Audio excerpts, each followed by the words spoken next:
बेंगलोर शहर से पत्नियों के अदला बदली की एक ऐसी हैरत अंगेज दास्तान निकलकर सामने आई है जिसको सुनने के बाद शायद आपको भी अपने कानों पर यकीन ना हो।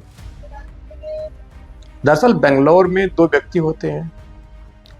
दोनों की उम्र लगभग 32 वर्ष के आसपास होती है। दोनों जिगरी यार होते हैं, यानी फ्रेंड होते हैं, बहुत ज़्यादा क्लोज होते हैं। हर अपने सुख दुख की बात या प्राइवेट बातें हों वो सारी एक दूसरे से शेयर कर लेते हैं। एक का नाम हरीश, दूसरे का नाम हेमंत। हेमंत की शादी हो चुकी थी, उसकी 30 वर्षीय पत्नी थी। हरीश की एक 30 वर्षीय गर्लफ्रेंड थी जो उसके प्रेम जाल में फंसी हुई थी। उससे कई बार प्रेम जाल में कैद करके उसने उसकी मर्जी के खिलाफ जाकर होटल में जाकर प्रेम संबंध बनाए और उनका चुपके से जो अंतरंग पल हैं उनको अपने वीडियो में मोबाइल में चुपके से एक हिडन कैमरा से पूरे जो पल हैं वो कैद कर लिए।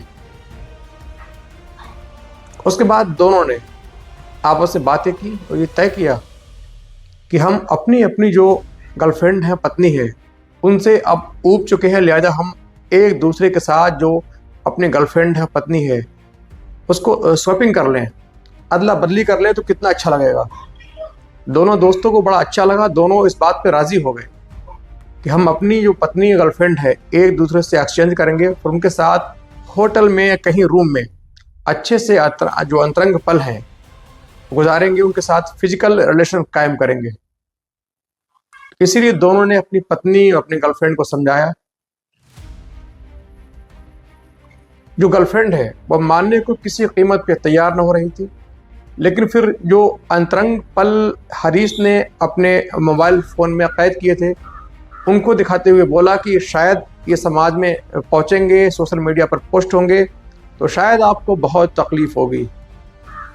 अपने अंतरंग पल देखने के बाद उसको लगा कि मैं पूरी तरीके से ठगी गई हूँ, लेकिन ना चाहते हुए भी उसने इस गलत घिनौने कृत्य के लिए हामी भर दी।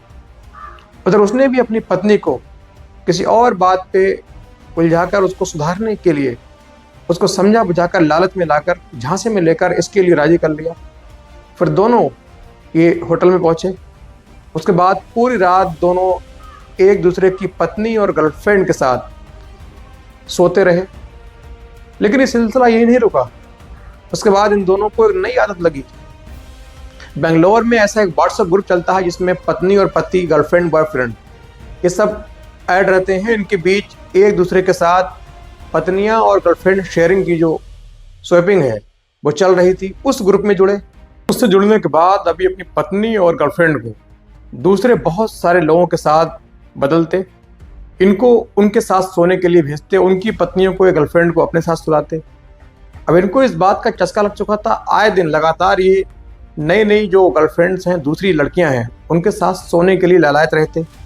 लेकिन जो गर्लफ्रेंड है वो इस काम से, हरीश की जो गर्लफ्रेंड है वो बिल्कुल तंग आ चुकी थी। बहुत मुश्किल से अपनी मर्जी के खिलाफ जाकर उसका साथ दे रही थी, क्योंकि हरीश ने पहले से ही शातिर तरीके से उसके जो अंतरंग पल हैं, जो प्राइवेट चीज़ है, उसके पूरे तरीके से वीडियो बनाकर अपने पास सुरक्षित कर लिए। उन्हीं को समझते हुए अपनी लोक लाज के डर से, परिवार की बदनामी के डर से, खुद की इज्जत के डर से वो हरीश का साथ दे रही थी, लेकिन पूरी तरीके से अंदर से टूट चुकी थी। वो सोच रही थी कोई ऐसा मौका मिले, कोई काम मिले कि मैं हरीश के खिलाफ जाके पुलिस में कंप्लेंट करूं। लेकिन हरीश आखिर इतना शातिर था कि वो उसको हर बार पूरी तरीके से धमकाकर, पूरे उसके वीडियोस दिखाकर उसको शांत कर देता। फिलहाल वो मर्जी के खिलाफ जाकर फिर से गैर मर्दों के साथ सोती। दूसरे मर्दों की जो पत्नियां हैं, गर्लफ्रेंड हैं, उनके साथ हरीश सोता। अब इनका खेल बिल्कुल आम हो चुका था। इनको ये जो कृत्य है बड़ा अच्छा लग रहा था। धीरे धीरे उन्होंने अपने जो व्हाट्सएप ग्रुप में से नंबर निकाल कर, क्योंकि पूरा ग्रुप उसी पत्नियों का था, उसी पतियों का था, उन्हीं लोगों का था जो इस काम में दिलचस्पी रख रहे थे, जो इस काम के लिए एग्री थे। अभी नए लोगों के साथ चैटिंग करता, उनसे अपने जो गर्लफ्रेंड के फ़ोटो भेजता, उनकी पत्नी की फ़ोटो मंगाता, फिर ठीक वक्त पर बताई हुई जगह मिलते, पूरी रात एक दूसरे की पत्नी या गर्लफ्रेंड के साथ मिलते, रातें गुजारते। लेकिन पत्नी इस काम से, जो गर्लफ्रेंड है, हरीश की जो प्रेमिका है, वो पूरी तरीके से टूट चुकी थी। उसको लग रहा था कि अब मेरे बस का नहीं है, यदि और कुछ किया तो फिर मुझे सीधे आत्महत्या करनी पड़ेगी। फिर उसने सोचा कि क्यों आत्महत्या करूं, इसके लिए गुनहगार तो सीधे हरीश है, तो इसकी सजा भी हरीश को मिलनी चाहिए।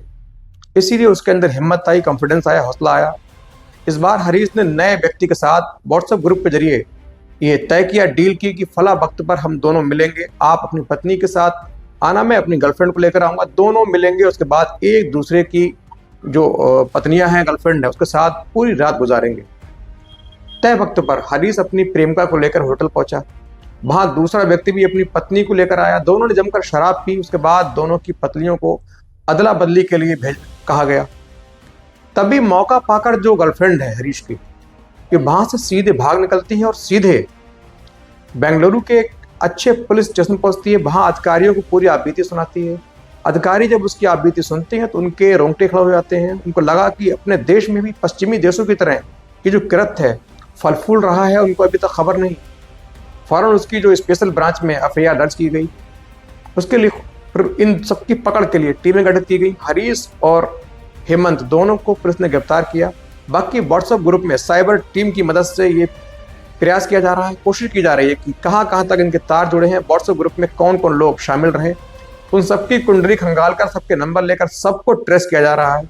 और ऐसी उम्मीद है कि बहुत जल्द पूरा जो ग्रुप है पुलिस के कैद में होगा। निश्चित तौर पर उनके कैद में आने के बाद ऐसी जो कृत्य हैं, जो पश्चिमी देशों की सभ्यताएं हैं, जो गंदी हैं, हमारे आपके समाज के लिए, संस्कार के लिए कलंक हैं, इन पर कहीं ना कहीं रोक मिलेगी। और वीडियो कैसा लगा आप कमेंट करके जरूर बताएं। यदि अच्छा लगा हो तो चैनल को सब्सक्राइब भी